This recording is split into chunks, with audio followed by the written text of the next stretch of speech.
2 years, 50 episodes. Thank you so much for being one of our longtime listeners. If you want to take a more active role in supporting the show, you can always, of course, write in. We love to get fan mail from you. We love to answer your questions. Or you can head over to our Patreon, patreon.com/shadesansketch. You can support the show for as little as $1, and we're giving you all kinds of goodies, exclusive content, exclusive episodes, episode art. It's all there for you. On to this week's episode. Oh, hello. I'm Sketch. And I'm Shades. And this is Geeking Out with Shades and Sketch. Welcome back, long-time listeners.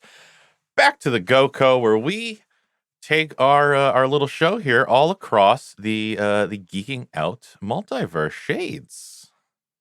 Where are we this week? Oh, well, Sketch, I'm very excited to report we are here at QuestCon 99 to host our very own panel. It's Finally a long time coming. There don't seem to be a lot of people here. A lot of empty seats. There's plenty of room in the front and the back. I think we got this wrong, Sketch. And the middle. I don't think anyone knows who we are. No, we have traveled back in time 20 years. My faux pas. And are somewhere in LA? Yeah, LA. Sure. So if we've traveled back in time 20 years to somewhere in LA, to QuestCon. That's your big spoiler, guys, and the name of this episode. That's also a big spoiler. We must be talking about Galaxy Quest, a Patreon voted episode. Yes. So happy this one won. Me too. I didn't vote, but I was fingers crossed. Are you worried we were going to have to do The Last Starfighter? No, I'm not. I wouldn't be worried about doing any. I love that movie, but I was anxious. To experience this one again. Yeah, it's a good one. Sketch. If we're at QuestCon and doing Galaxy Quest, do we have a theme song? Yeah, we do have a theme song this week.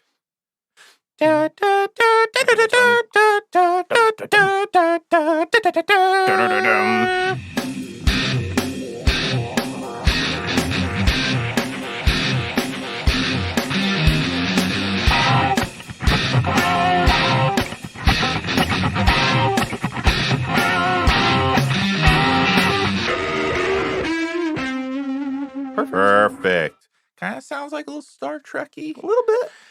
It's real subtle in this movie, but there are Fun some piece nods of trivia. to Star Trek. The NTE Protector stands for Not the Enterprise. Nice. Yeah. Nice.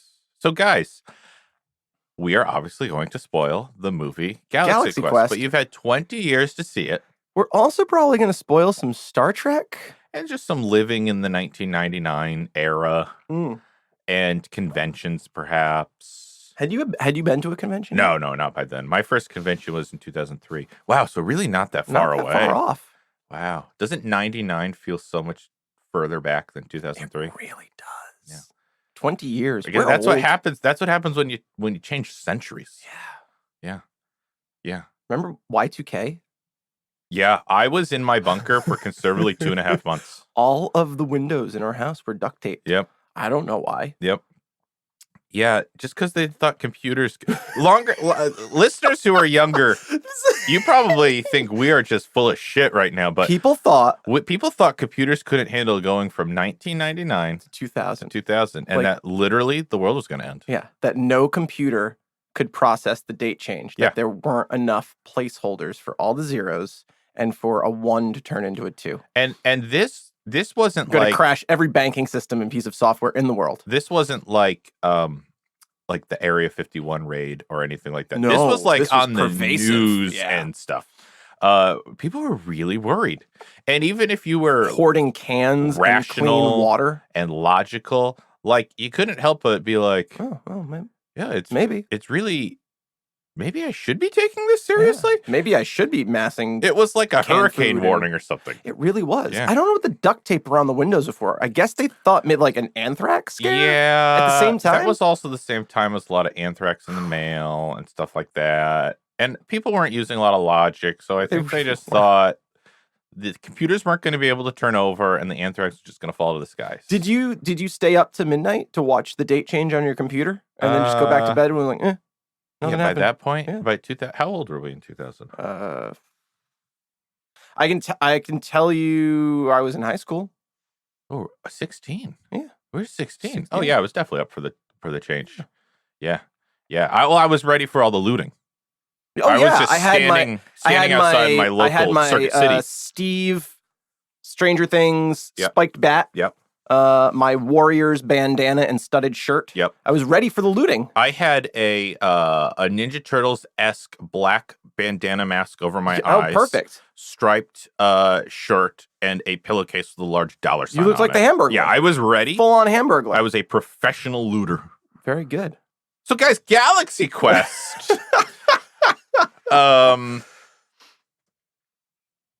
Sketch, what's your history with Galaxy Quest? My history with Galaxy Quest, I don't think I saw this one in the theaters. Oh, is that a question in the audience? No? That's a janitor. That's a janitor. That's Sorry. a janitor. Sorry, I got excited. Hello, sir. Thank you. I'm sorry, I interrupted you. Your history with Galaxy Quest. My history. What? I thought someone was walking in. No, that was just someone peeking in. They need the hall. Yeah. What a disgusted look they gave us.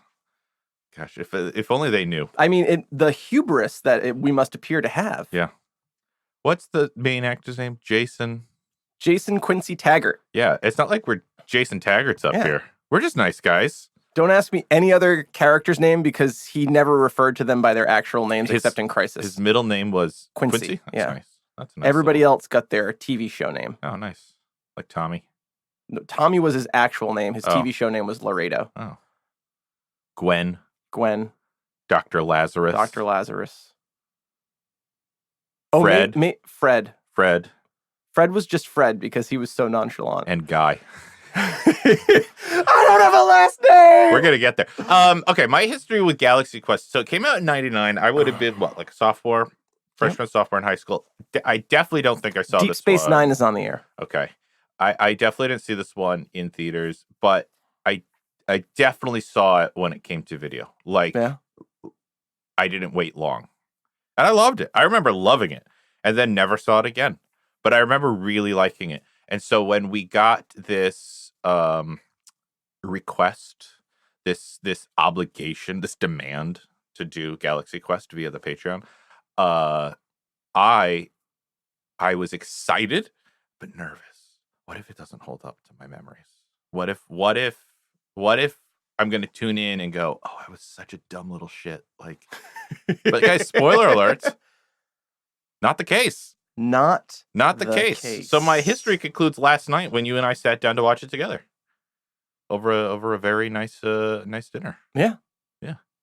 Shades, your history with Galaxy Quest? I saw this in theaters with my gram. Mm-hmm. We were movie buddies, as I've previously. Oh yeah, we talked about that. Rocketeer. Yeah. John Carpenter's Vampires. That was a dicey one. Probably not good judgment on my part. But Rocketeer, that was 1991. Early in our catalog. Very, yeah. It was like episode 5, I think. Yeah. 4 or 5. Long-time listeners. Remember those days? Thanks for sticking with us. Remember the grunge age of our show? Yeah. But look how much we've grown. Yeah. We have a panel now. We do. At a 1999 single show convention. Is anyone here? No, that doesn't matter. We're gonna panel our hearts out. We got the biggest hall though, just in case. Yes. Just in case. Cavernous. Who knows? We might need it. We might need it. So, you saw it with your gram. I saw it with my gram. Did you immediately love it? I did. Did your gram immediately love it? Yeah, she did, and I think that was largely due to the cast. Yeah. I mean, Sir Alan Rickman. I don't know if he's a sir, but I'm going to give him that. Wow. I'm giving it to him. Shades has the power, apparently. If Sean Connery has been knighted, Alan Rickman should have been knighted. Yeah. His character was knighted. Whatever his character name was. Well, Sir Alistair Dane? Alexander Dane. Yeah. Sir Alexander Dane. But I'm going to give it to Alan Rickman, whether he's knighted or not, because he is a national treasure of the Brits, and I love him, and I'm sad he's dead. Yeah. Have you ever seen his Webshore Epic Tea Time? No. Slow motion. He's like drinking a cup of tea and just flips over the desk, and it's wonderful. Oh. It's all facial expressions. Yeah, we should post that. We should. On the old FBs. I will. Was Facebook around? No, it wasn't around in 2005 sketch. 2005? 2005. It's only a 6-year difference. Sure. Wow. It's a big 6 years. We're old. This is an episode about our own mortality. So yeah, I saw it in theaters. I instantly loved it. I still am a huge Trekkie. Mm-hmm. Deep Space Nine was on the air. Was not my favorite Star Trek, but has grown on me over the years. Mm-hmm. And this, I think, hit at a perfect time because it was between The Next Generation and Voyager. Mm-hmm. So Star Trek was grounded in a space station setting. And so I think it was instrumental in like bringing Trek back in a sense, and the Next Generation movies, and where people were like, "Oh yeah, Star Trek used to be on a ship." There were dynamic things that happened. They used to go places and do things and travel. Exactly. Exactly. Which season? Because still, as of recording, the only season I've watched is Next Generation. The only show. The only show I've seen is Next Generation. And a little bit of Discovery, but we don't talk about talk about Discovery. Which season was, or which show was the station? Star Trek Deep Space Nine. And the Deep Space Nine was the name of the station? Yes. But they still had the audacity to call it Star Trek? Yes. Did the station move from star to star? A very short distance they moved it in, I think, the pilot episode. Okay. Technically. They gave them a ship, like, in season 4, because they were like, guys, Star Trek. Yeah. Yeah, I mean, and they gave him a ship. I didn't watch it, and I picked up on that immediately. They were like, you need a ship. Yeah. And so then they had a ship. Remember in our Sequest episode when it blew my mind that Sequest was just Star Trek underwater. And Galaxy Quest is did you just also get that? No, but I got it last night. Okay, last night. I was like, oh shit, last night when we were watching the title screen, I obviously knew that Galaxy Quest is a play on Star Trek. But what the realization I had last night with the title screen was like, oh shit, I was so dumb to not figure out Sequest because they gave us Quest in 1999. I should have pieced it together. In 99, that's when I was watching Sequest. God, it's so embarrassing. So, have you seen it again between our showing last night and your showing with your Yes, but I don't know when. I think it must have been on Netflix at some point, and I just binged it. It seems like a Prime. I'm pretty sure Netflix movie. I'm pretty sure Netflix got wind we were doing this episode, and once again pulled that shit down. See, I'm cautious to go up against Netflix because I love so much that they're doing, but they're also pulling. They're also canceling a lot of the things I love. Prime is starting to step up. Do you have Prime? Amazon Prime, yeah, Prime, yeah. Oh yeah, Prime's stepping up his game, but this is also not on Prime. I had to pay for it. Yeah, no, it's you got to rent it or watch it or get a friend. I mean, make a friend. Make a friend who has it, and then after you watch it together, decide. You know, if you I thought about this last night, and now when we finish recording this episode, I have to go check to see if I own this movie, which I'm now thinking I do. I'm surprised you don't. Like if. I'm now positive I own this movie. Okay, on the midstream, we need an update. Yes, I will report back as to whether or not this was sitting in my DVD collection on the top shelf. Yeah. But you know what? It's worth it. And now I have it wherever I go, and I can watch it. Yeah. Anytime I want. Wait, did you buy it last night? I did. Oh, I thought we just rented it. No, I bought it. Okay. It was buy worthy. It's worthy to own. $6.99. It's worthy to own 2 copies, a digital and a physical. Yeah. Okay, so should we get into the all-important internet scores and then the history of Galaxy Quest? No, we usually do history first. Let's do the history first. All right, history. How do I never remember that? I don't know, because it's only 2 things. I edit the episodes. And it's always the same order. History. Sometimes we throw in a synopsis in there. Do you want to do a synopsis? I don't have one prepared, but I can come up with one if you want. Think of one while I do the history. Okay. Galaxy Quest. The movie began life as a David Howard original story titled Captain Starshine, containing the base concept featuring aliens misconstruing old episodes of a TV show as history. Rewritten by Bob Gordon into an homage parody of Star Trek as Galaxy Quest, he said, quote, "It's either a great or a terrible idea." Sam Rockwell's character is an homage to Guy Vardaram, who worked extensively as a stand-in and minor red shirt character on the original series. Oh, that's cute. It is. Yeah. Yeah. That's the history. The movie premiered in 1999 to rave reviews. It is a cult classic, and it was briefly talked about. Well, not briefly. They got pretty far into pre-production. They were going to do a Galaxy Quest series, limited series on Amazon back in 2011, I want to say. Okay. Or 2012. But with the passing of Alan Rickman, they shelved it. Sir Alan Rickman. Sir Alan Rickman. If he's not a sir, he should be. Yeah, I mean, you knighted him. Now we have to continue. Sir Alan Rickman. Yeah, when he passed, Sam Rockwell said that when he passed, that was it. The other actors, hard pressed to the other actors him. said there was no point in doing it without him. If you're gonna continue a Galaxy Quest property at this point, because Sir Alan Rickman has passed, you just have to do over the whole cast. Yeah, and I guess part of that was everyone really enjoyed working with Alan Rickman, and this was peak Tim Allen, like at the top of his 99. Hollywood stardom. I guess Tim Allen was kind of difficult to work with. A little big. The other actors did not enjoy that experience. Is this post Home Improvement? It might be during. I'm not sure when Home Improvement ended, but it was certainly. I would say it was during 1999. I want to say that ended in like 2001 or 2002 or 2003. He didn't grunt in this movie. Was that his? That was his thing, right? But was that just Home Improvement? Did he do it in other movies? No, but he did it in Santa Claus. He did it in stand-up. Oh yeah, well I'm sure. Yeah. My favorite Galaxy Quest story is that he had a piece of the Nostros, which is the ship from Nostros or Nostramos. I can't remember now. I've never seen Alien. Shh, sketch. We have. I'll explain why I've never seen Alien, because it's like scary. It is. The ship from Alien. I think it's the Nostramos.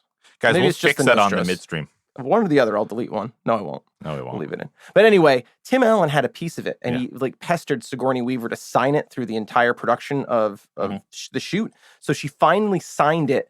Stolen by Tim Allen. Love Sigourney.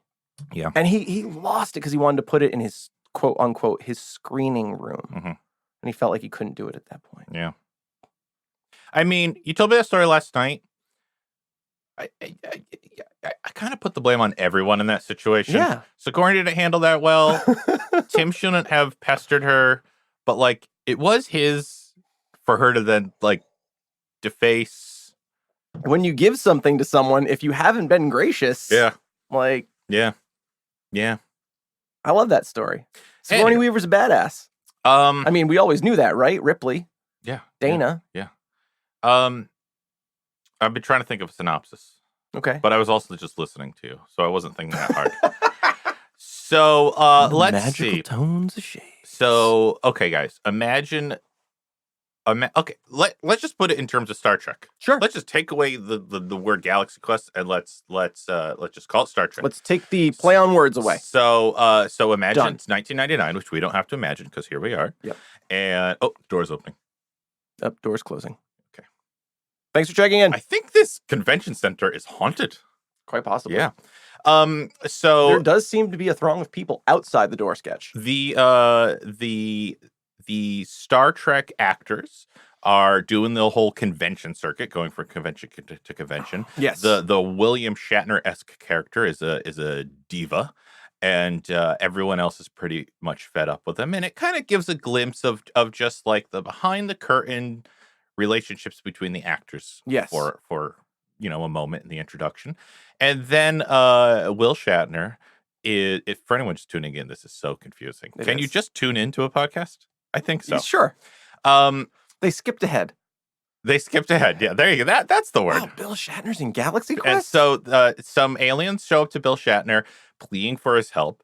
He thinks they're just in cosplay like everyone else is in the convention. He kind of ignores them, but eventually through some misunderstandings, joins them thinking it's some sort of publicity stunt, ends up getting teleported to their actual real-life spaceship, which is a model of his Enterprise. Imagine, like, that's the whole thing that I keep coming back to. Like, Bill Shatner gets beamed up to an actual Enterprise. Yeah, and the whole time he's like, "This is good, guys. You did a good job with this." But then through playing along, realizes no, this is real, and kind of starts a intergalactic war. Yeah, I mean there was already the war, but he certainly escalates it. Mm-hmm. And this group of aliens is going to be wiped out of existence by the evil Ceressus. Oh, wait. Now I brought it back to Galaxy Quest. Now you brought it back to Galaxy Quest. I guess it would have been Khan. Khan. Khan! So he goes back and he gets his crew, brings them to the ship, and they kind of act their parts to save the day. And a lot of heart along the way, a lot of comedy along the way. And It's not a rave for me, but I love that the only time the computer responded was when Sigourney Weaver talked to it. Oh, yeah. I love that they were that true to the designing the ship. The aliens were so true. Okay, Sigourney Weaver's character is named Gwen, and she is just eye candy. She's fan service for Galaxy Quest. And, she wears the same uniform as anyone else, but it's, zipped down, half bosom. You're picturing it now. And her entire role on the ship is to just ask questions to the computer. Questions that anyone can ask. Right. These are not advanced questions. Right. They're like, computer, what's the temperature in here? And it will respond to nobody else. Except Gwen. Except her. And then she repeats it to everybody, even though everyone can hear the computer. The temperature is currently 77 degrees. Alexander, I have one job and I'm going to do it, damn it. And then you know what? After that, no one gives a shit about it. Yeah. Yeah. That was a great pop noise.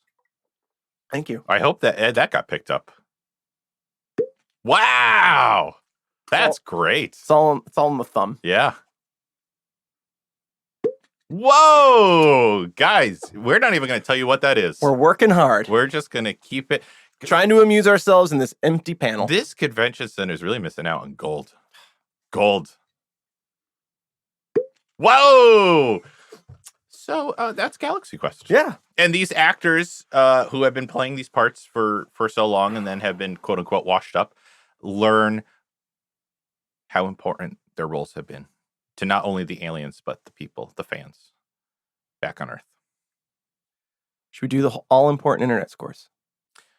Before the all-important internet scores, what's the line that Sir Alan Rickman always has to say? By Grabthar's hammer, I will avenge you. Yeah.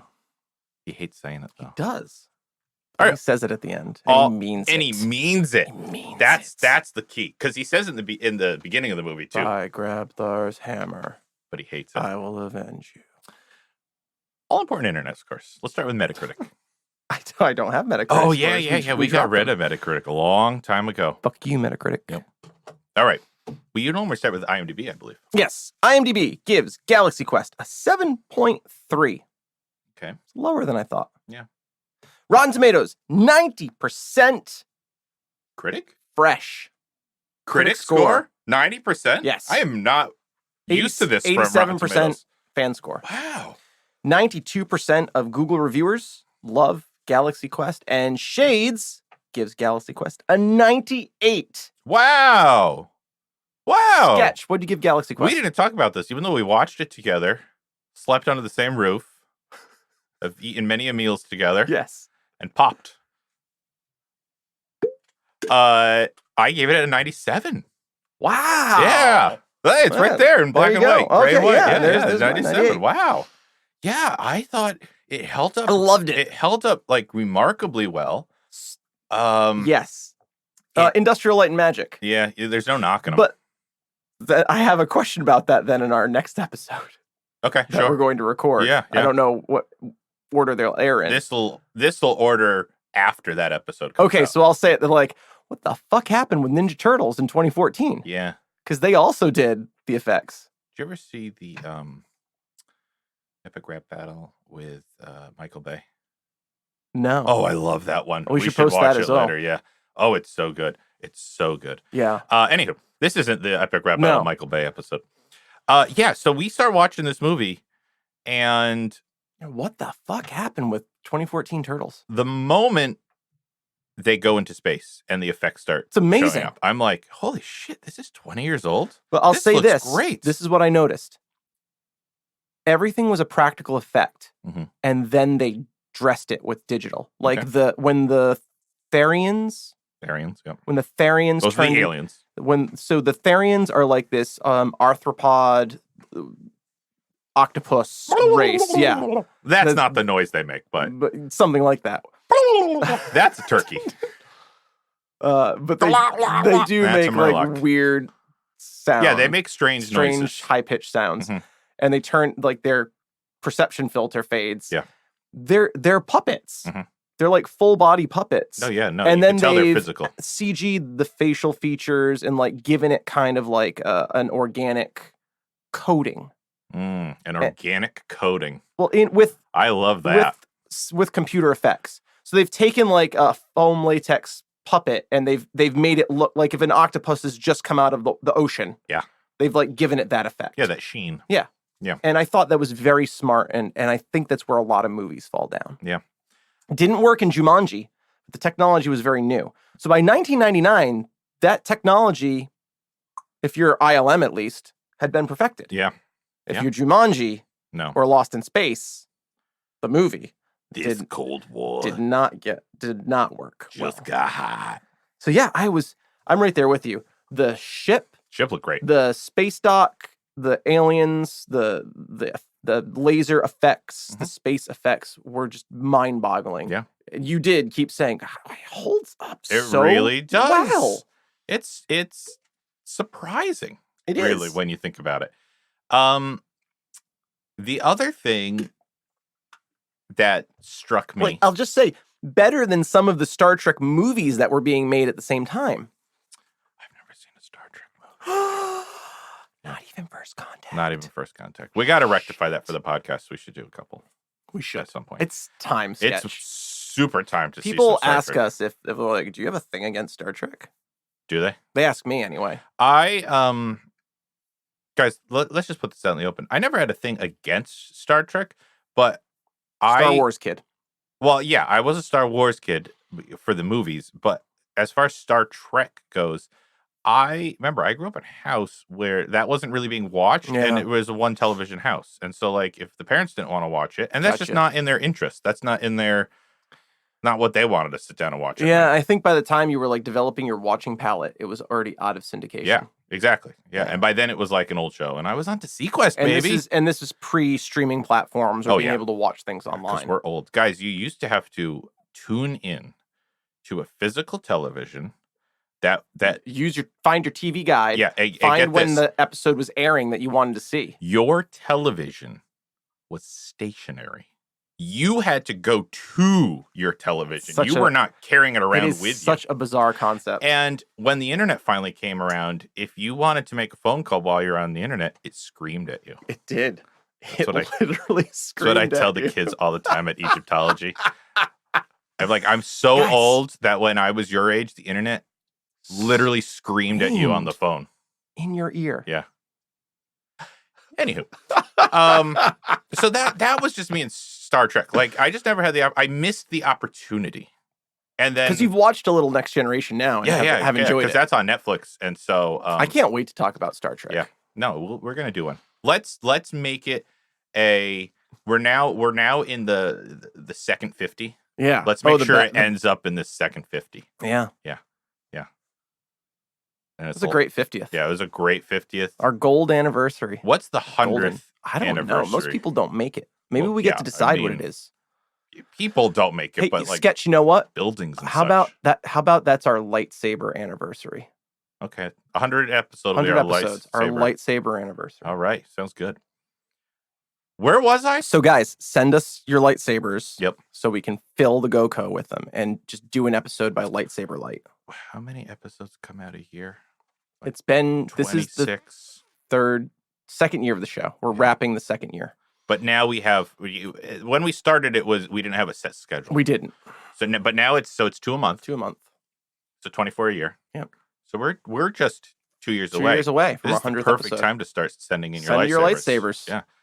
Guys, I'm not talking about like the Hasbro lightsabers. Like, make some, guys. Make them. You Step up your game. Years. 2 years. And send them to our email address. That's how it works. Guys, we're so old that we used to get physical mail. A man would come to your house with boxes and pieces of parchment that had messages scribbled on them. That's how we communicated and gave things to each other. It's crazy. Now Can we get back to Galaxy Quest? Digital and Bitcoin. I know no one's here, Sketch, but there are people listening. Area 51 raids. I know we're old, but can you like try and stay on topic? All right, raves. Let's start with Let's raves. start with raves. What's your first rave sketch? My first rave is, well, the one that I talked to you a little bit about last night. The respect given to the portrayal of the geek community. Quote, you really have to love something to know it this well, to parody it this well.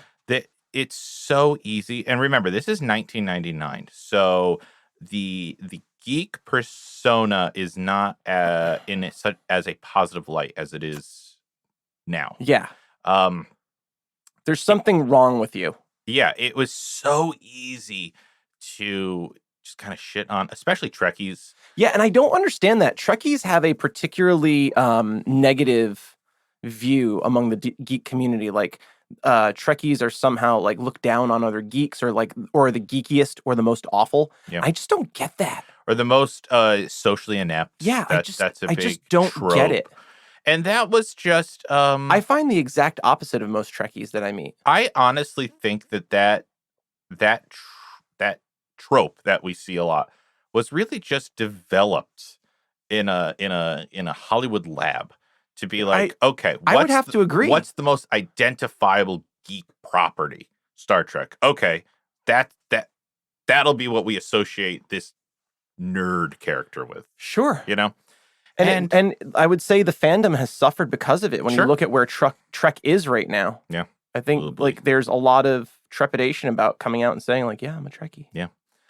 But when you and this movie could have easily gone played that way. into that, and it didn't, because it was right in line. It treated with the chronologically fandom so respectfully, and it was almost like an apology letter to them. Yeah, or it was like,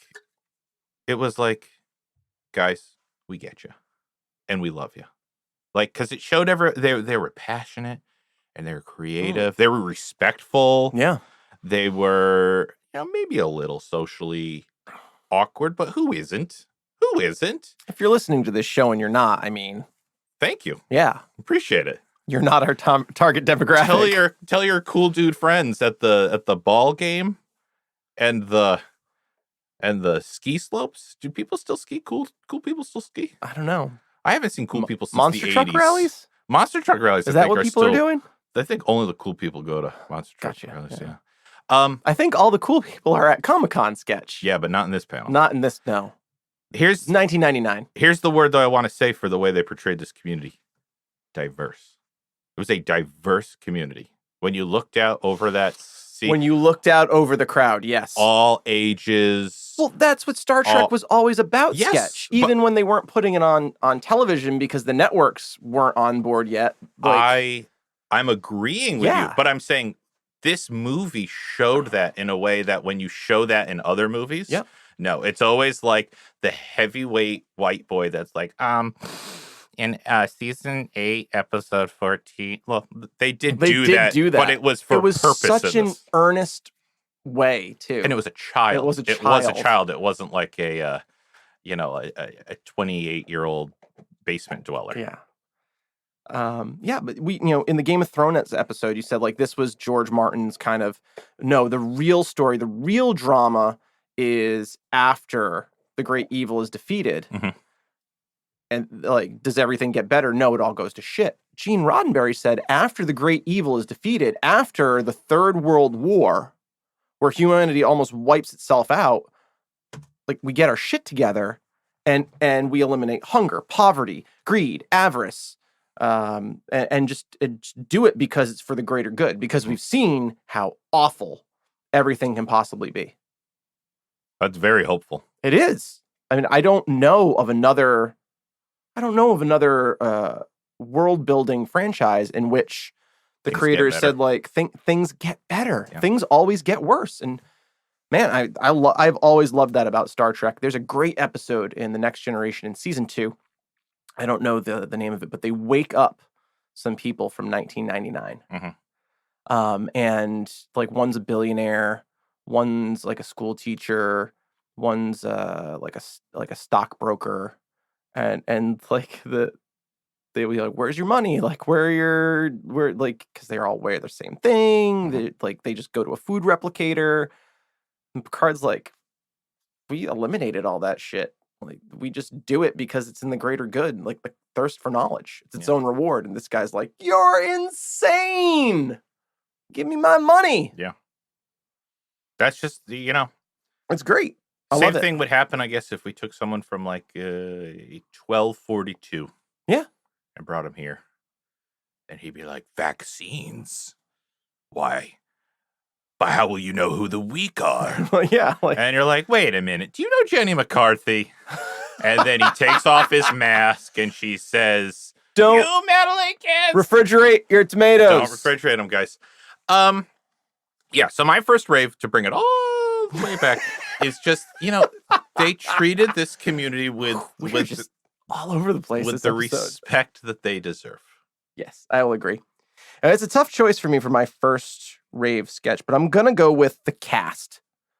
Holy shit. Yeah, that's my second rave. Holy shit. Tim Allen. Yep. Who's kind of peaked and on the other side. Love or hate Tim Allen? Yeah. Perfect casting for that role. Perfect. And we got a shirtless Tim Allen. We got yeah. And you know what? He didn't look half bad. You know what I mean? Like, he wasn't... Well, I think he knew, like, this was happening. He thought this was going to launch his career as, like, a sci-fi action hero. Yeah. So, yeah, he went all in. But, like, he was in shape for it. At this point, he's past the physical prime of his life. life. It's like a 50-year-old Tim Allen. And he's playing, like, a washed-up actor. So you'd be... Okay, yeah, I see where you're going Again, with they this. could have gone the route of, like, his shirt gets ripped off and he's, like, flabby. No, he's keeping it together. Santa Claus. Yeah. He could have Santa Claused it. Yeah. So we got Tim Allen. We've got Sigourney Weaver, Sir Alan Rickman, Tony Shalhub, and Sam Rockwell. All Academy Award-winning actors, minus Tim Allen. I don't think he has an Academy Award. I would be surprised if he did. He might, but I don't think he does. Midstream. Just what a cast! And nobody phones it in. Even Sigourney Weaver repeating what the computer says. Tony Shalhub is like all in on his aloof, not confident. Guys, the crew down here is telling me the engines are gonna explode. We should let's stop that from happening. It was just like Sam Rockwell, like, I'm gonna die. I don't have a last name. Like, they go all in on it, and it would have been easy to like parody that. Oh yeah, and go like over the top or phone it in. No, the cast. It was just fantastic. The cast does a great job of skirting that line of parody. Yes, this is not obviously this is based on Star Trek. Yes, and it's also based on the idea of actors past their big piece who are resentful Yes. of that big piece, but they go right up to that line of parody, but they don't cross it. Yep. They're still their own characters. They're still unique to this world. Yep. Like, obviously Jason is very much Bill. Yes. But he's still Jason. Right. Like, he's still very much Jason. Right. He's not doing a Bill Shatner impression. And Dr. Lazarus is obviously Spock. Yes. But in a completely different way. Right. Well, and Justin Long. Oh, You didn't bring up Justin Long. I didn't. Justin Long. That's right. Brandon, this is his first movie. He's Long fantastic. for days. He Fantastic. He delivers. He delivers. He's the kind of like the He's the ultimate fanboy. he's the building leader models of the ship. of his little group of questers. What do they call themselves? I think questers. Questians. I think it's questers. Okay. And he's just normal average kid at home on Earth while all these adventures are going on. But he knows that ship But inside and out. Inside and out, and he saves the day with he and his And posse. his crew. Yeah. Yeah, they have the information to save the day. I love that they land it with Roman candles at the convention. And when he's like, listen, Mr. Whatever. I'm not Mr. I'm not stupid. I'm not crazy. I know that none of this is real. It's all real. I knew it. Like that was great. That's my second. That's my other big rave. Is I thought it was part of the cast. Well, yes, but that just brings me into it. The premise that it's all real. Yeah, it's all real. The fan, you were right. It's all real. But I like how the show, yes, the fictitious world predates yes the real events. Yes, and that the real events. Because the show's been beamed into space the way our human technology works, and these aliens who are very literal, very nice. They're very literal, so they've taken them to be historical documents, historical records, and so the only way to fight back against Ceres is to emulate and to redesign their culture around this great civilization that yes. they've seen, and so. Yeah, it's all real. Historical record. But it wouldn't be real if it weren't for the fake world first. I just love the back and forth. Yes. And along with the cast in that, all of the aliens. Yeah. The Therians. The aliens were fucking the way, like, down to their like, I think I said arthropods, but I think I meant to say cephalopods. Yeah, you did. But I let it go. Thank you. They're octopus creatures. Yeah, and they're like, and when they're in their human form, they still like shimmy like they have tentacles. It's great. I mean, they go all in on it. If they were an anime, it wouldn't be for children, right? You know, yeah. And the physical acting of everybody, all the aliens, is like. Just imagine before filming started, like they all got together and had like a coach be like, all right, hands down, dangle your fingers. I'm doing it right now, guys. It makes a great audio. The crowd's going nuts. No, and there's nobody here. Like the walking. There's a guy sleeping in the back. The walking is like somehow like inverted. He grunts every time. You know what I mean? I think it's Tim Allen. Nobody liked you. Because I have two specific characters written down. So let's talk about Malthazar. Malthazar. Okay. Yes. Right? He's the head alien. And Enrico, how do you say his last name? Colantini? Sure. Colantini? Cavatappi. Colantini. Sure. Colantini. Enrico Colantini. You know him from Just Shoot Me. Yeah, I knew him from Just Shoot Me. He's been in a bunch of other stuff. Oh, and Veronica Mars. Veronica Mars, yeah. Which is back on Hulu. He nailed it. Yes, he did. The believability of this alien culture completely rested on his shoulders and his performance. Yep. And he delivered then some. He's the new commander. Yeah. But I even mean just like the acting of like, I don't know what he did to his voice, and like his inflection, but it's not right. No. That had to have been so hard to speak. There's a lot of work there. All of your lines without any normal, typical human English inflection. Right. All the inflections are on the wrong things. Yes. It was marvelous. It never broke. Strong agree.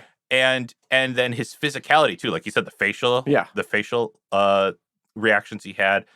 That scene where Tim Allen has to finally break it to him. Oh yeah. After he's been tortured, he's on his deathbed, and Tim Allen has to break it to him to save everybody that it's all a lie, which they have no concept of. So he has to explain how it's been deception on his planet. It's for entertainment. Like it breaks. Yeah, it was hard to watch, and his face just contorts in a way that is not human, right, and not relatable, but immediately you hurt for him. Like, right. Oh. He's just been tortured for the last hour. Yeah, and holding up, but keeping it together. Tim Allen just broke moments him. From death. Yeah, and Tim Allen has to do it. And to his credit, Tim Allen, it breaks his heart. Yeah, at this point, like. This whole time, he's been the machismo, like, let's play these parts. But we're going to be able to save the day. He does love the fans. Yes. And that's the only thing that keeps him going. And these are the ultimate fans. These are the ultimate fans. And it hurts him so deeply to have to let down, like, the ultimate fan. Right. And I like that because the resolve of the movie could have been like, I find value in these actors that I've shared this experience with, and I'm going to treat them better. Mm-hmm. I love that the resolve of the movie is that they do an updated series. Yeah. Like they continue, and it's almost like they do it because they know it's going to get beamed into outer space, and the Therians are going to see it, and that's like to me, that's why they do it. They do it. It's no longer about them. Yeah. It's about whether it's the aliens or the people or everybody. Right. It's for the people who love it. Yeah. And that's why they bring back the show.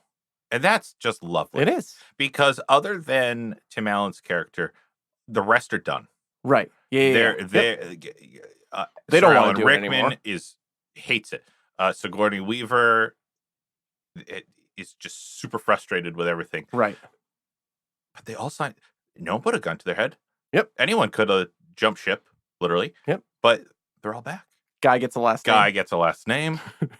Let's talk about Guy, because he's the other one I have written down. Sure. I loved Guy. Oh, yeah. Guy's your typical red shirt. Yep. He's milking it at the beginning as like, I was in episode crewman number 6. 81. Episode 81. He died. And then when shit starts to get real and everything falls into place, Tim Allen starts commanding, Tommy starts piloting. He's like, shit, my role is to die. I'm going to die. And like, there's a red thingy coming towards the green thingy. I think we're the green thingy. Guys, I want to go back to the ship. What are you talking about? You begged us to take it. Because I thought I was the guy that if I stayed behind, I'd die. But now I think I'm the guy that if I go with you, I'm going to die. Episode 81? I died in episode 81. Yeah, they come up with the plan. Episode 21. They come up with the plan. Wait a minute. What episode is this from? 81, I think. I died in 81. He was perfect. That was a great, just character little thread to keep going throughout the entire movie. And then it never got annoying. Never got annoying. So real. And here's when it turned into a rave for me. When I was like, oh, they fucking nailed this. At the very end of the movie, or almost the very end of the movie, Ceressus comes in, disguised as Fred, shoots everyone, fatally shoots everyone, except for Guy. Guy's the only one who is not killed in that final shootout. And then, for those of you who haven't watched the movie, then they turn back time 13 seconds. But that little attention to detail, and fucking perfect. And they leave it. Leave it. They don't like throw it in your face. Oh, he's Robin. Right. Oh, it's Mary Jane. No, they just leave it. If you saw it, great. If you didn't see it, okay, no harm done. Yeah. And that's when it elevated that whole thread all the way to a perfect conclusion. Great rave. And then him getting his name. Literally getting a name. Any more raves? I've talked about them all organically with you. Do you have any more? No, I'm in the same boat as you. Great. We've kind of covered all my big things. It's just a wonderful movie with a lovely message. You know what I didn't say? It's one movie. Yeah. It's not an interconnected universe. Yeah. It's not a string of sequels. You can watch this. It's just under 2 hours. Yeah. It's like an hour. It's just hour nice 40. You could watch it with the family. Yeah. You could watch it with a significant other. Oh, there's one moment you can absolutely watch it with the family. There's one moment where Sigourney Weaver says "holy fuck" and they ADR'd it to "holy shit" so they could get a PG-13 rating. There you go. And if you're really paying attention, you can see that she's clearly saying "holy fuck." Yeah. Otherwise, I mean, it's. What purpose does this serve? It's a pretty. Why is it here? It was in the show. Oh yeah, all the big clanking things in the bow of the ship, and there's fire at the end. It is very impressive, and I guess borderline unbelievable that the show was crafted. It only had 4 seasons. Yep. It was crafted in such a way that an alien race could build an entire ship using only 4 seasons worth of scenes that and prop pieces that they had seen. Strong agree. But it worked. And the interesting thing about the show is when the movie came out, the show had come out in the 70s, and it was 17 years later that they were doing this update show. Wait. Slow back. Galaxy Quest? So when Galaxy Quest aired, it was a show in the 70s. I thought they said in the 80s. 77 it started. Okay. So it went off the air in the 80s. Okay. 82? 82. Okay, yeah, that's what they said. 4 seasons. Something about 82. And so it's 17 years later. And that is a direct correlation from the time that original Trek went off the air. Mm-hmm. The live action Trek, I should say, went off the air to the premiere of Next Generation. Interesting. Yeah. And then you got little Tommy there. He's kind of like your Tommy. barometer Yeah. to see how time has passed. Because everyone else has aged wonderfully. Everyone looks great. And he hasn't aged badly. He was just a child. He was a child at the helm of He the was ship. a literal child in the I guess in that was 82. like poking fun at Wesley from Next Generation. I assumed it was like a Wesley character. Why do people hate Wesley? Longtime listeners, write into the show. Yeah. I loved Wesley Crusher. I don't hate Wesley. I loved Wesley Crusher. Yeah. He was my gateway into that world. That's what I was going to say. He's the great... Why do people hate Wesley so much? He's a great jumping in point for a younger generation. Was the writing great? No. Some might say a new generation. Yeah. Yeah. See what I did there? Continuing adventures. Yeah. Sorry, the journey continues. Galaxy what I was going to bring up that I discovered last night, and you have no idea who this is, but some of our longtime listeners might. Young Tommy was a very young Corbin Bleu. And if you don't know who Corbin Bleu is, that's fine. He was in all the High School Musical movies. That's where he got really big. I never saw any of them. Gotcha. But I believe that currently he is the new spokes icon for Dr. Pepper, Little Sweet. Oh, okay. Little Sweet. I was gonna say, is he on? He has like a big afro, or he used to have a big afro. I was going to say, is he... I think he's maybe on NCIS New Orleans now. Is he? Midstream. I'll look that up as well. Okay. Yeah. I might be entirely wrong on that. Yeah. I think... Because I thought he was more of a singer than an actor at this point in time. But... I mean, anything's possible. Yeah. We'll put that in the midstream. Yeah, midstream. All right. There's not a lot to rant about. Or not... I'm sorry. Wrong property. Not... What's the other one? Not NCIS. CSI? That's off the air, though, right? I don't know. I'll look it up. I'm naming other shows that are only made of letters. I'll look it up. All shows are made of letters. Oh. Oops. I just accidentally turned that back on. Oopsies. Pop. Should it bring us to rants? Yeah. There's not many. No. But let's do a couple rants. First rant. That ship was way too resilient. There's no way with the physics of the ship that it should have survived. It shouldn't have made it out of space dock at the beginning. Mm-hmm. It has like these giant wings off the side of it. Yep. And with all of the punishment that it takes going through a minefield, there's just no way the ship should have survived. Didn't show a lot of wear and tear. It did not. It held up remarkably well. Yep. Yeah, they had nothing to worry about. And it was not believable that at the very end, the thing that took the ship out was hyper accelerating through a wormhole. Mm-hmm. That seemed like, okay, that's the thing that the ship can't handle. Yeah. Being hyper accelerated. What's his name? Malthazar says we can't enter. The ship can't take entering your atmosphere. Yeah. Right. Really? Yeah. That's the thing that's going to cause it to break apart. Yeah. So it's my only rant. That's your only rant? That's my only rant. Okay. I have two.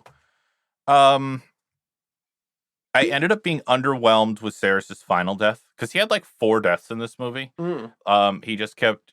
You thought he was dead, except we all knew. That's very Wrath of Khan.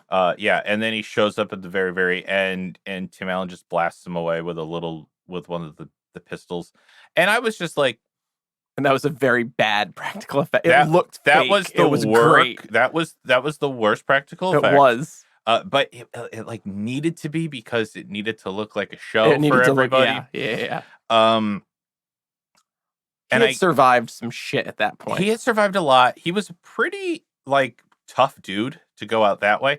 I would have been happier if he had died in the explosion of a ship. Because that was like a great end. Yeah. Like his hubris killed him. Yep. He never would have expected that these actors could figure this out and kill him with your armor's down. My ship will cut through yours like butter. Yeah. What you don't know is my ship is pulling mines. Tissue paper, he says. Oh, tissue paper. That was one of my big questions. It was, yeah. How does he know? What tissue paper is? Yeah. It's a good question. Because he's never seen the show. It's true. Yeah. I guess they have tissue paper too, but they don't look like a civilization. They don't look like they're using much. Do they even have noses? No. Yeah. They were like very like lizard. Yeah, they're very reptilian. Reptilian face. Yeah. And then had spider. He had like on his head. Dilophosaurus-esque blades that. But his sprung were up on his like back. blade wings that came up when he was angry. But he was like always angry.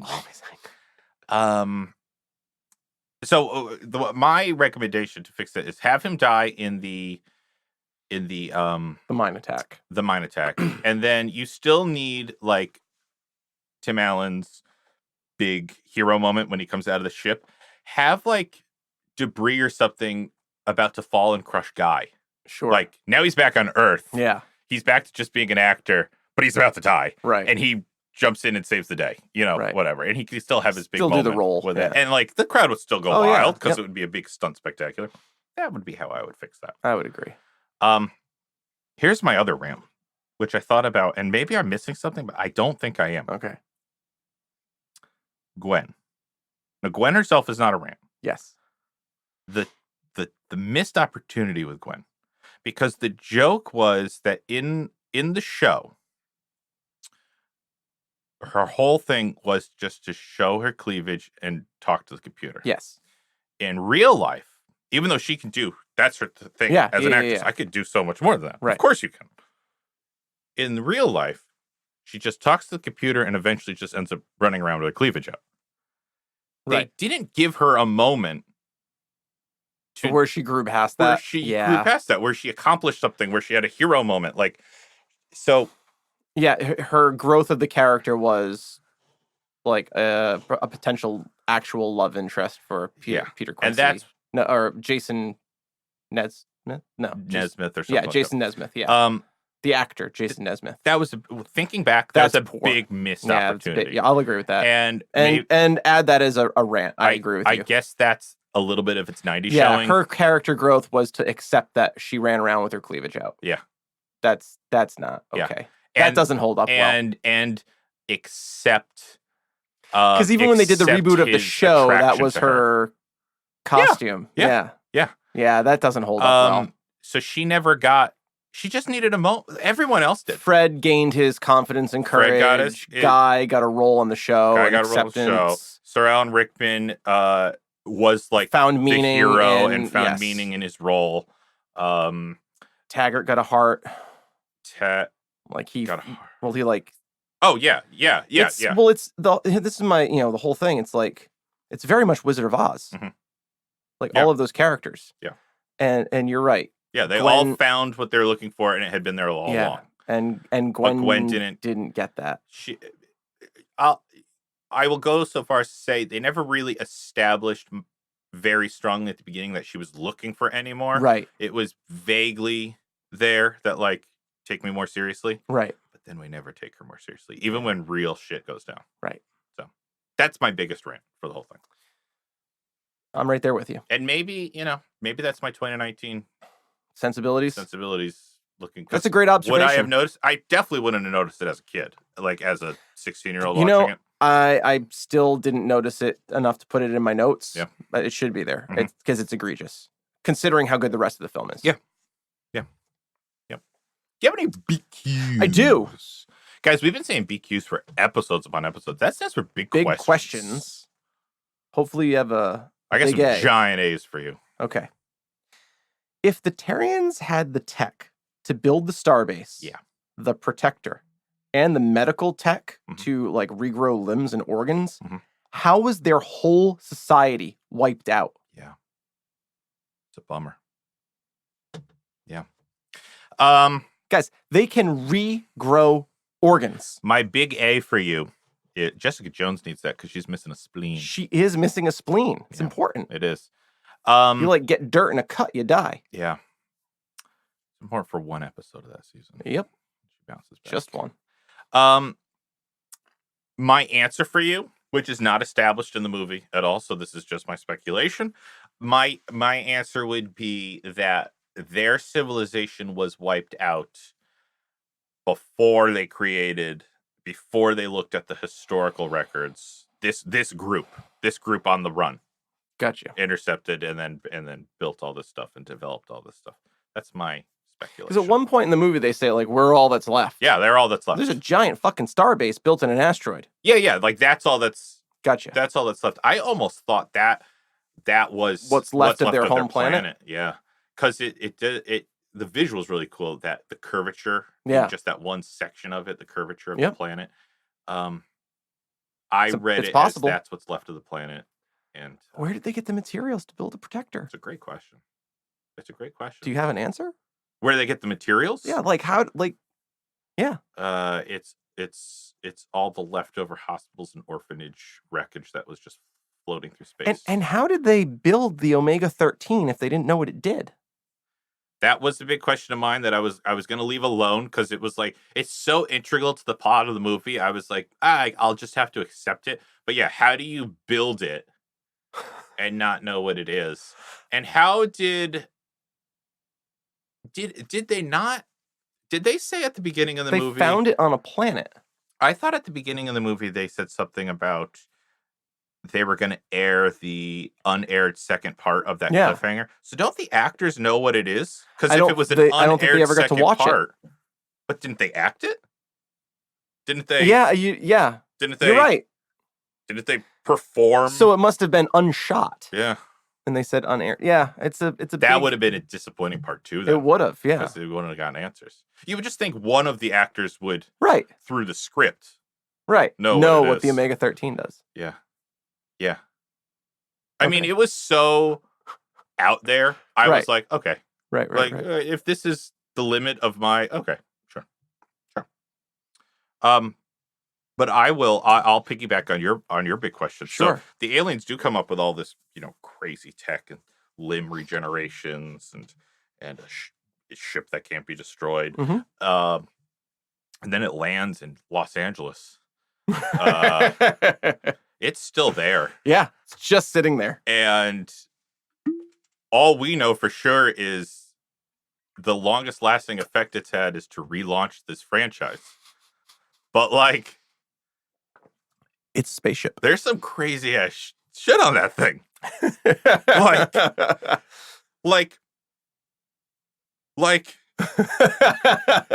the part that broke my brain a little bit. The show's relaunched. I love it. Right. But it looked like outside, they were using the ship as the set for the show. Did. But the second you look outside, you see this thing fell from space. It crashed through cars upon cars upon cars and into a building. Through a wall.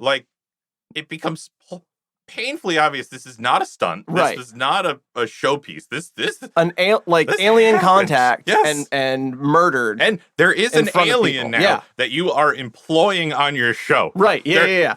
You're paying Jane this Doe. woman. Yeah. Who is in fact an alien. Someone acknowledge something. We just need a Phil Coulson scene at the very end. Sure. Where he's I'll take care of this. Yes. Kind of a thing. Is this now part of the Marvel Cinematic Universe? I think it is. Man, is there a deleted scene with Phil Coulson? This was the first MCU movie. You kind of have the origins of S.H.I.E.L.D. shifters because they can change their appearance. That's true. This is very Captain Marvel. It's very. Yeah. That was your only big question, right? Oh no, I have two more big questions. I only had one rant. Okay, go ahead. Give me another big question. Okay, when you look at the aesthetics of Galaxy Quest, and compare it to Star Trek. Wow, this is a real big question. This is a real big question, and compare it to the Star Trek universe. The closest connection is the reboot Kelvin universe. Did J.J. Abrams base his Star Trek reboot off of the look and aesthetics and acting style of Galaxy Quest? When you compare the Kirk, Spock, and Scotty and Sulu and Chekhov to the original series, the tone, feel, comedy, and visual aesthetics do not match or any of the movies. But it is very close to Galaxy Quest. Right down to their phaser design. J.J. Abrams, you're going to have to call in. We know you're a listener. So let us know. I'll take a stab at it, though, until you get a call. I would say yes and no. Okay. I'm going to leave it at that. That's not much of an answer. I'm really good at that. In Egyptology, that's what we're all about. Yes and no in that, yes, those character motifs were taken from Galaxy Quest in the same sense that Galaxy Quest was now taking those motifs from current media and current character tropes that we were growing to expect in our media by the late 90s, early 2000s. So those character traits have shifted over time from no longer the very kind of tropey characters of the original Star Trek to these versions that we see in Galaxy Quest. And it's kind of like the natural progression. Because you always get a sense that the Abrams Star Trek characters are going to look at the camera and wink. Oh, yeah. Yeah, there's a little insider knowledge and everything. Yeah. Okay. That's my yes and no answer. Okay, I'll take it. That it's less a direct reaction and more of just like a natural progression. Okay. Do you have another big Q? I do have another big Q. I'd like to give you a big A if I can. Tim Allen, as I said, heartbreaking scene when he has to explain to lying Malthazar what an actor is. Yeah. He has no idea what an actor is. How can he not know what an actor is? Right. That's my big question. Because they have all watched Gilligan's Island. Right. And Ginger is an actor. Correct. And they take these as record. So there is record of what an actor is. But they've never seen what an actor does. But doesn't she... It's been many, many years since she just wears glamorous things, but she never talks about acting. I mean, she never performs anything. Mm-hmm. They're trapped on the island the whole time. I didn't know if she ever talked about her job. I don't think so. She was just glamorous. I'd have to rewatch Gilligan's Island, which I have no interest in doing. Ginger or Marianne? It was Ginger. I looked up to make sure. Oh, no, you mean who I prefer? Ginger Marianne. Marianne all day. All day, every day. Yeah. Yeah. Okay. Yeah.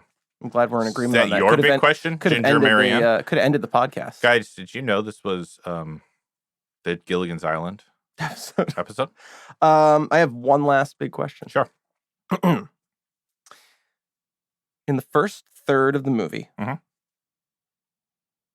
the sequence of events ends with Tim Allen sitting down in his palatial Hollywood overlook that bears a striking resemblance to Tony Stark's mansion. Yeah.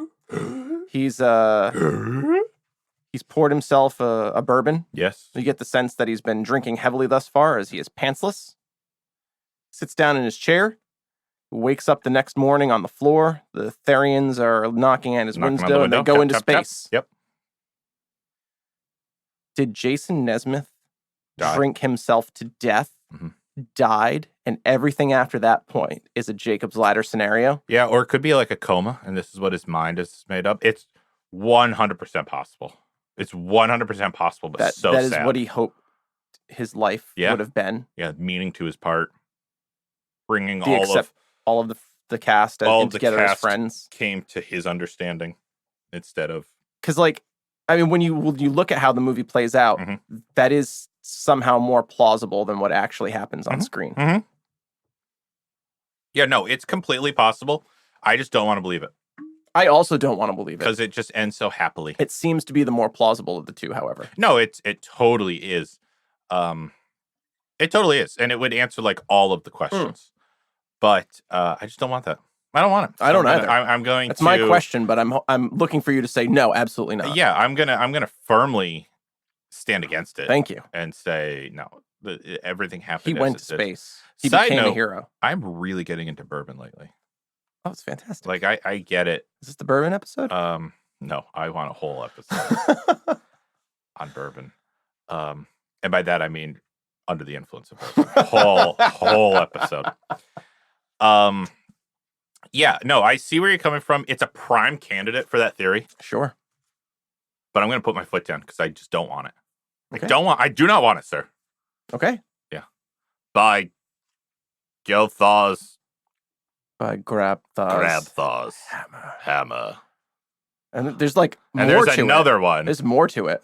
Something dark side. No. I will avenge you, or you will be avenged. Why did you just turn Alan Rickman into the Emperor? Winter is coming. He's not Russian. He's British. They're all one character, Shades. It all started in Game of Thrones. This one character has just been going through all these lives. I also love that Alan Rickman never takes off the headpiece. Yeah, and I love, I love that it had to be, it had to look like the thing that he's wearing. It had to look good enough that it would fool the aliens. Yeah. But you also get the sense it was something that he put on and applied himself. Mm-hmm. So it was like, it was just convincing enough, but also just cheap enough that he could do it himself. He's putting this on in his hotel room Yeah. before the convention. And you know what? He's still fucking doing it. Yeah. Like, he's showing up and he's begrudging and he's hating it. But you know what? That's above and beyond putting that cap on. Yeah. You don't have to do that if you're the actor. They'll be happy enough just to meet you. Mm-hmm. But he's doing it. He's doing it, baby. And yeah, I love that he keeps it on thread. There's not a single scene in this movie where that is not on. By the end of the movie, the latex is just tattered and his hair sticking out of it. And his hair sticking out of it. Still wearing it. And I love it. Yeah. I love it. And I think it shows that the commitment to his character. A lot of it is talk. He's getting out a lot of his frustrations through these rants. These rants that his fellow castmates like can verbatim repeat because it's almost like a negative mantra he's repeating all the time. But it's so part of his being that cap is not coming off ever. I thought when what's his name? Tommy was learning how to fly by watching himself fly as a child. Remember that? And like he said something. Pedal to the metal, Captain. Does he say that later? I thought he did, but I don't remember him saying it too. But it wasn't like a big. It wasn't a big moment. It wasn't like a big. It wasn't like a this Cold War just got hot kind of moment. Let me drive. Yeah. Not a rant, but I was expecting that. Yeah. It was good that we didn't get it. Yeah. Yeah. In the sequel, I guess. Oh, yeah. We were going to get it. Yeah.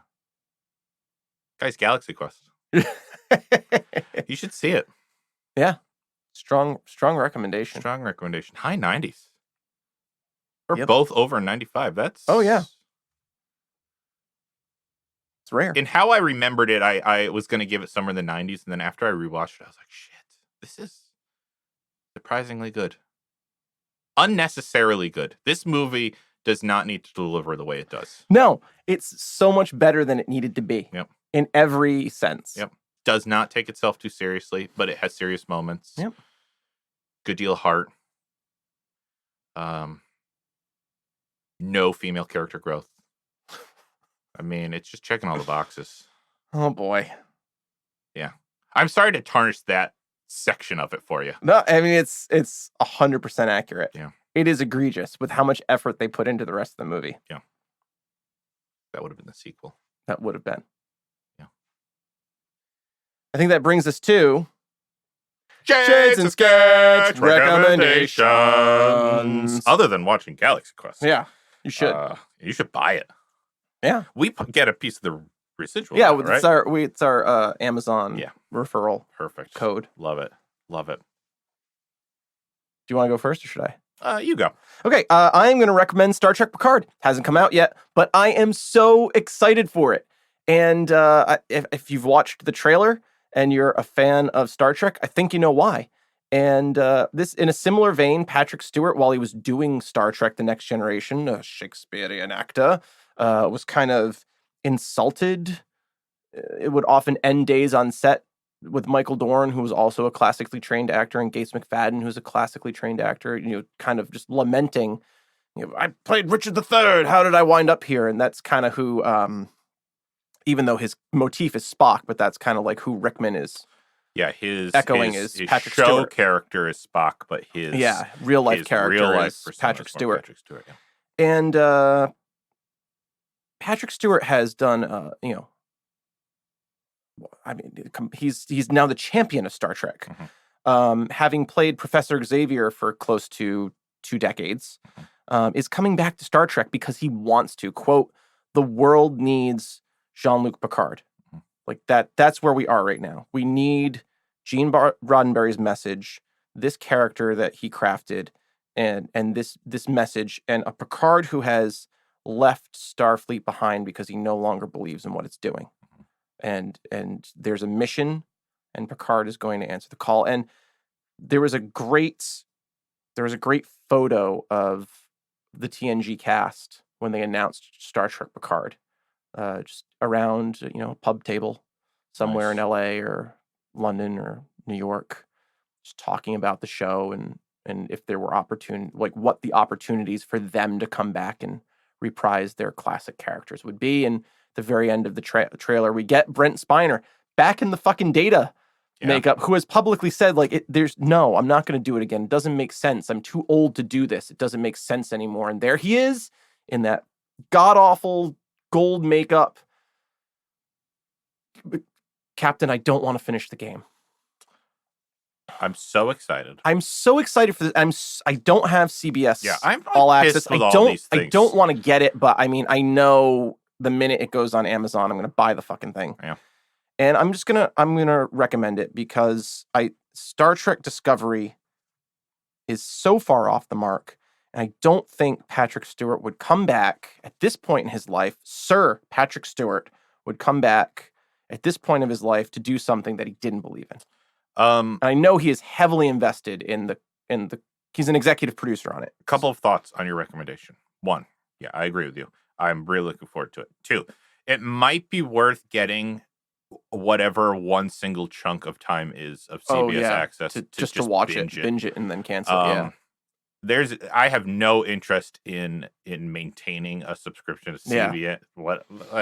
But I want to see that show so bad that I agree. It might be worth it. It's not out yet. It's my recommendation.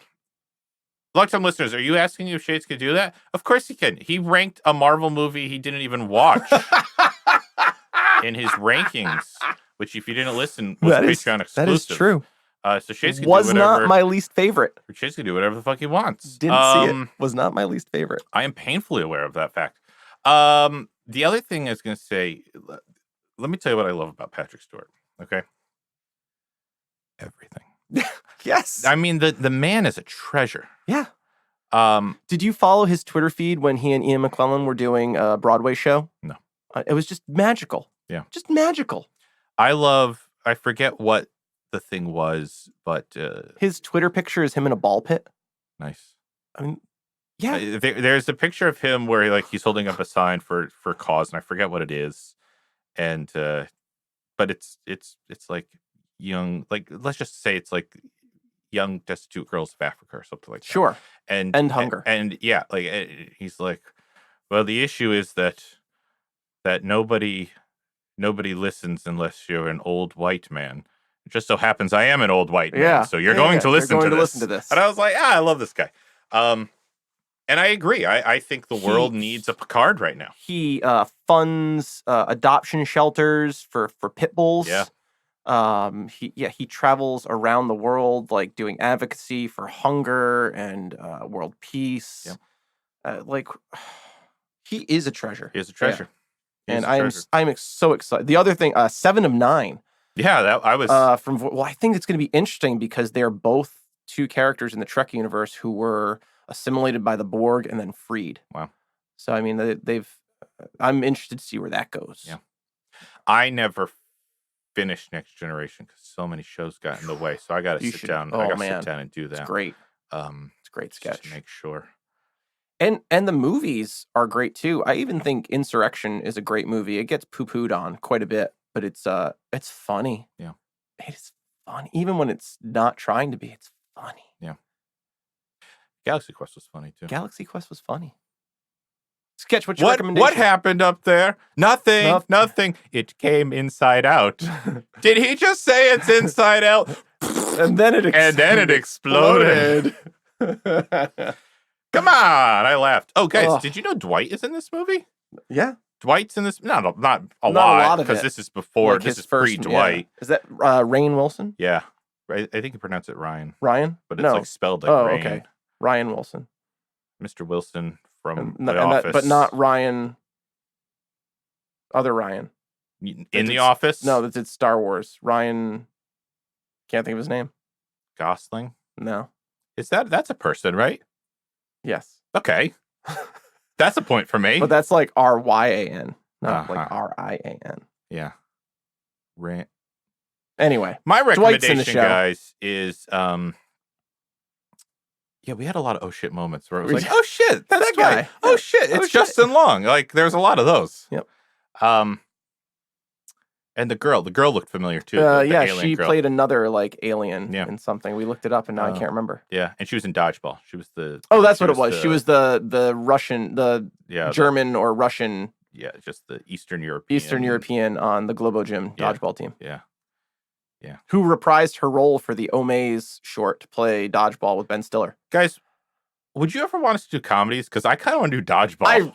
Okay, we're doing dodgeball. I kind of want to do dodgeball.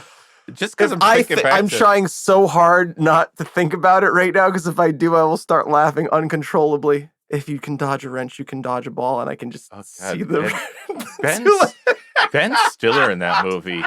Regardless of your thoughts on Ben Stiller, I mean, the way he plays that guy is just fantastic. But we're gonna save it. We're gonna save it for the dodgeball episode. We will have a dodgeball episode. My recommendation, while Shades loses it, is a current anime I'm currently watching. Part of this current anime season. It is called Fire Force. It is on Crunchyroll, so it is free access for you. Is there a English dub? Not yet, but this is such a big one that I would imagine it will get. I can't dubbed. do the subs anymore because I'm always doing something else when I'm watching. This to me feels. Did you ever watch Soul Eater? Yes. Yeah. This to me feels to the level and caliber of Soul Eater. Ooh.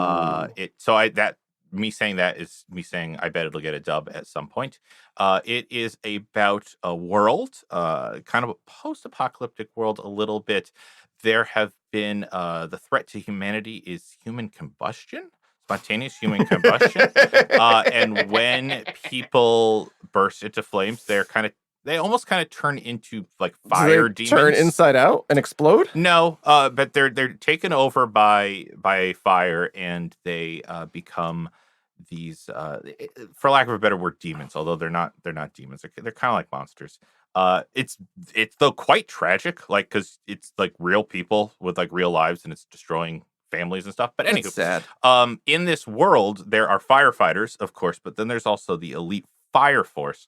The Fire Force is kind of this really cool combination of firefighting and magic and religion.